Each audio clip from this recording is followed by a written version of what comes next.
Mathieu Béliard. Axel de Tarlet est avec nous en studio. Le monde bouge. Bonjour Axel. Bonjour Mathieu. L'hydrogène va-t-il sauver le monde ? Avions, trains, camions, voitures, l'hydrogène est la nouvelle vedette des énergies renouvelables. Oui, hier le gouvernement allemand a annoncé un plan de 9 milliards d'euros pour devenir le leader mondial de l'hydrogène. Mardi, c'est le gouvernement français qui a débloqué 1,5 milliard d'euros pour fabriquer un avion à hydrogène en 2035.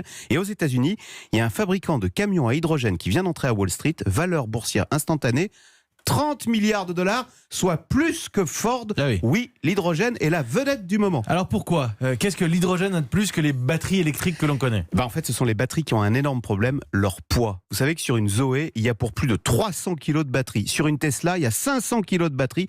Donc soyons réalistes, jamais on ne fera décoller un avion A320 avec des batteries. L'avion serait beaucoup trop lourd. D'où l'intérêt de l'hydrogène. L'hydrogène, c'est un gaz, donc beaucoup plus léger. Alors, c'est le moment de faire un petit rappel de vos cours de chimie de 5e. C'est pour Amblin. On va voir si vous en souvenez. Quand on mélange de l'hydrogène à l'oxygène de l'air, qu'obtient-on ? Eh bien, on obtient de l'eau, bravo. De l'eau ? Ah ouais, Et- joli Amblin. Et de l'électricité. Ah oui, Voilà. tant qu'à faire, sinon ça servait à rien. Voilà. Et donc, eau plus électricité, il y a tout pour faire voler un avion sans polluer. Alors, vous savez que ça marche déjà dans le ferroviaire. En Allemagne, le français Alstom fait rouler des trains à l'hydrogène. À Paris, vous avez une flotte d'une centaine de taxis, les taxis Hype, là, qui roulent à l'hydrogène. Alors si c'est parfait, Axel, qu'est-ce qu'on attend pour se lancer pleinement dans cette technologie ? Eh ben en fait, c'est tout un nouvel écosystème à développer avec des infrastructures. D'abord, il faut fabriquer cet hydrogène. Alors là, c'est l'opération inverse. Vous savez, on utilise de l'électricité pour casser la molécule d'eau.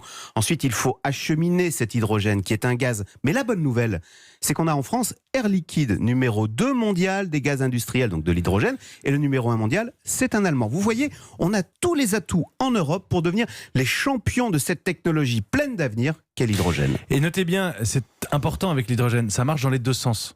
Ça marche dans les deux sens. Donc le gros problème de stockage de l'électricité, vous pouvez le retransformer en eau et en hydrogène. Vous voyez ce que je veux dire ? Oui. Et ensuite le réutiliser en électricité et ça C'est marche une comme façon ça. de stocker Dans les deux, l'électricité. c'est parfait pour le coup. Merci Voilà. Axel de Tarlet, le monde bouge. On va surveiller évidemment le développement de l'hydrogène.